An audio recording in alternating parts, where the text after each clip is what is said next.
আর্জেন্টিনার খেলোয়াড় তোর প্রিয় হলো কেমনে বেঈমান?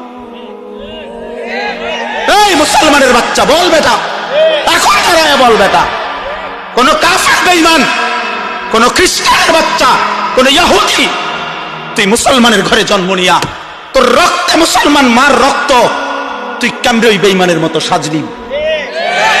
এই বেহায়া বল বেহায়া, তোদের যাদের চুল এরকম বল বেটা, এখন দাঁড়া। ওই বেঈমান তোর পছন্দ হলো কেন?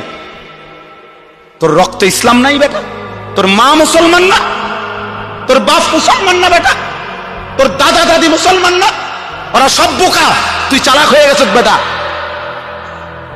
তুমি পণ্ডিত হয়ে গেছ। কোন বেঈমানের অংশগ্রহণ করলাম? কেন সাজলা বেঈমানের মতো? তোমার নবী নাই, তোমার রাসূল নাই, তোমার আল্লাহ নাই,